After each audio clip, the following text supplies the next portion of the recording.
But really, the hottest team in the Western Conference in February may have been the Lakers. They're 8-2 this month, and they have a huge game tonight against the Timberwolves. So now we're joined by our reporter covering the Lakers, Dave McMenamin, our reporter covering the Timberwolves, Tim MacMahon here. I do want to start on the Lakers side here, though, because they've lost their last 2 games here against the Timberwolves, right? They're only averaging about 83.5 points per game.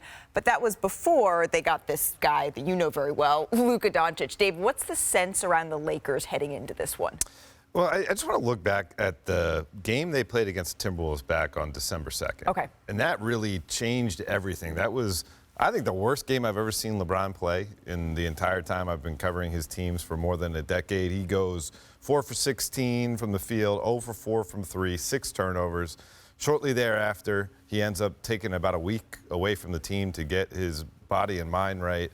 And everything since has been on an upward trajectory to the point where JJ Redick's talking about LeBron James as being an all-defensive level player this year in year 22. And quite frankly, I expect the Lakers to rise to the occasion to play the Wolves tonight. They've won 8 straight games against above 500 teams.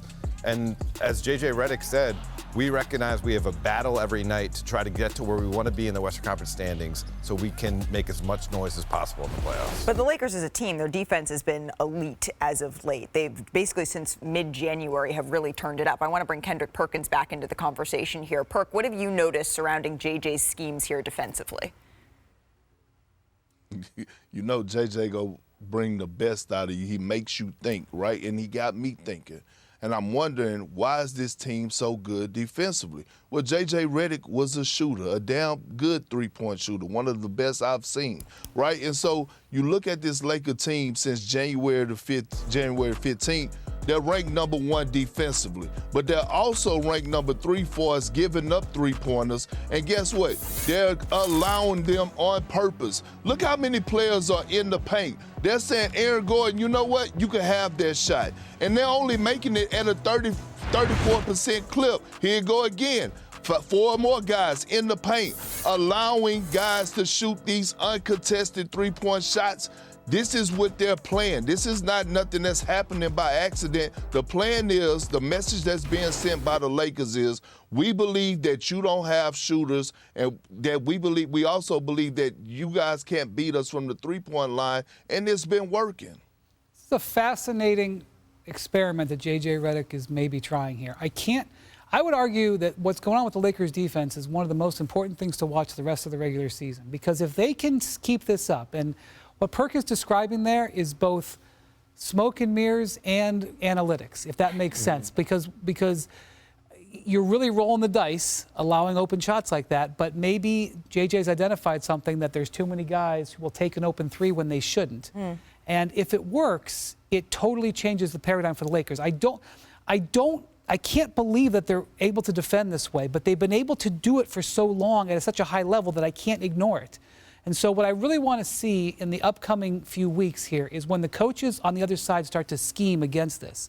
Now that they've seen what it looks like with Luka, now that they've seen what it looks like with this heavyweight lineup, are there wrinkles that they can have that the Lakers aren't going to be able to handle? I'm circling this weekend's game against the 2 games against the Clippers. Ty Lue will be able to watch what they're doing, and he will be able to put in a game plan. But the Wolves have had 2 days off. They've been in LA since Monday. They had a full practice yesterday. They're missing some guys, but let's see how they approach tonight and see if they challenge this system. Yeah, let's talk about the Timberwolves a little bit, because they're coming off an incredible upset win here over the Thunder, down by double digits late in the fourth quarter, and were able to force it to overtime with Anthony Edwards on the bench and then come out with a win here. What is Minnesota looking for from Anthony Edwards? Yeah, and look, Anthony Edwards is still early in his career and in his development as a face of the franchise. He has a really natural gift of a charismatic personality. I mean, he is a guy who uplifts his teammates, a hype man. Watch him when he's on the bench. He's cheering as hard as anybody.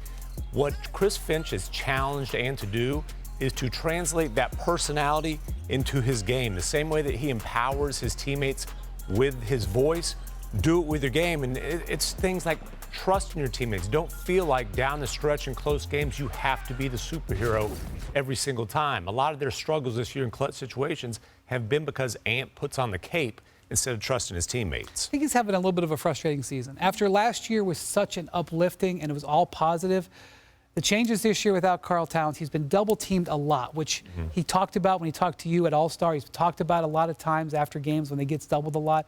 He's getting fined a bunch of times. Their defense isn't quite as good. He's just been a little bit frustrated, and it's been a bit of a challenge for him to take it to the next level after last year was such a high note. As you've pointed out on this show, he really misses Karl Anthony Towns. I mean, listen to anything he talks about what's going on in New York, about when he got to see him at All-Star, how much he misses that guy. I think sometimes you don't realize what you have till it's gone. And not that they were like the perfect matchup or perfect tandem when they were together, but obviously, now that he doesn't have the automatic 25 and 10 every night, it makes the math a lot different for him. He's one of the brightest stars in the league, not to mention one of the brightest stars in the Western Conference. The Lakers, they sort of know that this, at any given moment, Anthony Edwards, he loves to put on a show, particularly in Crypto.com Arena. What are their plans for Ant tonight?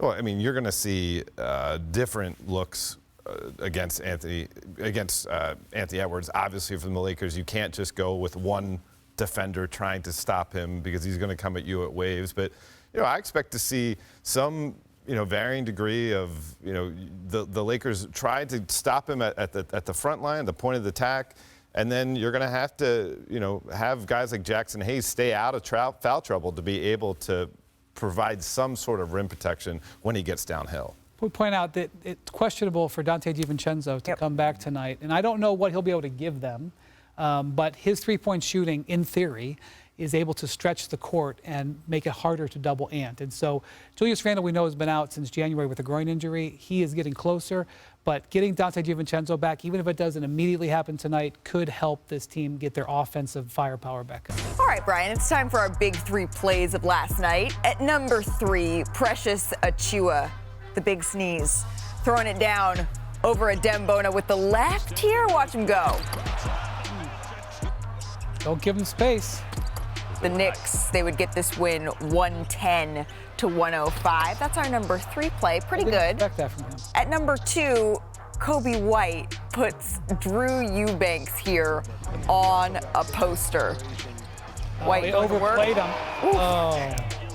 Slamming it on Eubanks there.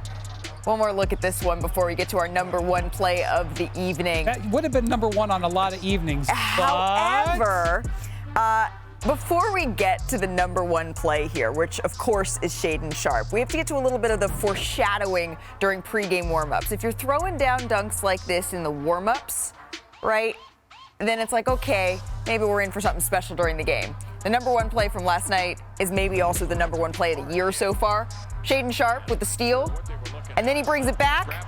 Oh! How fast he got from where it was cocked to where it was in. And he got a steal on the play. Going to new heights there. Here was Sharpe on this play after the game. Look My at how goodness. The velocity. Throw the ball. I seen him do there. At first I was going to throw it in, but I said when I try to dunk it, and I dunked it. Yeah, bro. I was right there, bro. That was the craziest thing I've ever seen in person. Look at me. I don't even know, I didn't know to help him up. I didn't know to run back on defense. I was like, should I help him up? I thought everything was over. I thought the game was, done. And that is the appropriate way for your teammates to hype you after a dunk like that. It didn't take very long for the internet to start asking if this was the dunk of the year. Blazers social media even suggested the best dunk in the history of the universe.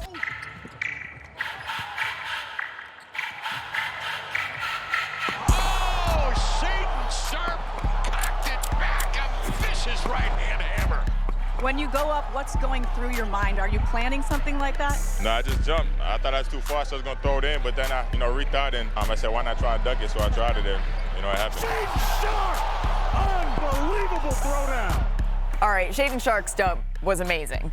But we have the numbers here. His takeoff was just over 8.5 feet from the basket. His vertical hit a high point of slightly above 41 inches off the court. As Sharpe was in the act of slamming this down, the ball hit a max height of 11.3 feet from the deck, broke the speed limit in the school zone with almost 32 miles per hour when it hit the rim there. So all of this, I think, calls for a big Perks big list, because Kendrick Perkins, is this the best dunk we've ever seen? I think it's time for Big Perk's Big List. Damn it, it's not your list. It's Big Perk's list. There's actually rules to this, okay? You will speak when spoken to. Give me some energy. Bam. That's it? Bam! Bam! Bam! Put it up there. It's not your list. It's mine. Bam! Big Perk.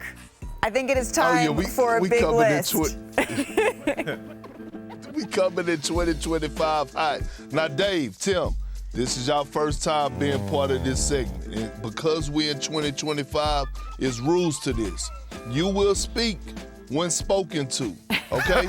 And you will bring the necessary energy that's needed. Otherwise, you will never have an opportunity to come back and be part of this great segment. Okay, today's Big Perk's Big List, best dunks this season. I'm starting off with you, Tim. I need your energy. Damn it, remember the rules. You got the bam? Bam! That's big Texan energy. That was nice. I'm going with Jalen Green over Cade Cunningham. These guys been going at it since high school. They don't like one another. It's always a battle. And that was a throwdown. Cade was pissed off about that. Look at the emotions afterwards. Everything about that was great. Jalen Green at number 5. Okay, Dave, my brother, where you at? I need your energy here. Remember the rules now. I want you back, but you gotta want to be back. Is you ready for your bam? Is it my turn? It's your turn, yes. Bam! Yeah. I like it. LeBron, the senior citizen, down the lane in traffic with a baby ceiling fan. With the left. He's 40. He's the same age as me and still doing this. Over Derek Lively, which was a 7-footer. He comes in at number 4 on my list. Now coming in at number 3, Wendy, where you at? I need your energy. Perk. The same energy you bring all the time, but damn it, I need more. Perk, you know I love you. And when I say it with feeling. Bam! Yeah, that's what I like. Anthony Edwards over Chet Holmgren. Look at this baseline. We know Anthony Edwards been shooting a lot of threes, but damn it, this is one of them. Over a 7'1" shot blocker, one of the best in the game, and he reminds them of, look at the flex. Love everything about the passion. Malika, where you at, girl? Where you at? You know the rules. You know how to handle your business. You know how to handle your, there we go, yeah. John Morant, he said he wasn't gonna be doing a lot of dunking this year. Damn it, but he has done a few and they have been spectacular. Look at this right here. That was sick. In the guard, baseline, a little Vince Carter in this game right there on this dunk. This was nasty. Over a 7-footer, Kristaps Porzingis with the double pump reverse. Now coming in at number 1. Bam! Put it up there. Last night, Shaedon Sharpe. Damn it, man. You talk about snatching the screws out the damn rim. That's the true definition of snatching the screws out the rim. He dunked that with his wrist. This was by far the best dunk of the season. Shannon Fry been telling me this guy need to get in the dunk contest. Last night really reminded me that he needs to be there. Again, it's not y'all list. I'm glad everybody participated in great fashion. You all are welcome back. But this is Big Perk's Big List of best dunks this season. It is your list, Big Perk, but I always have to ask, Mr. Windhorst, any notes? On the big list of Big Perk's Big Lists, this is my number 1. Oh, Wow. Dave, Tim, what do we think? I would go with number 2. John Morant, number 1 on this one. Oh, wow, he is brave enough to have notes. He might not be invited back. You are not getting invited back. Green underrated because there was personal pettiness in that one.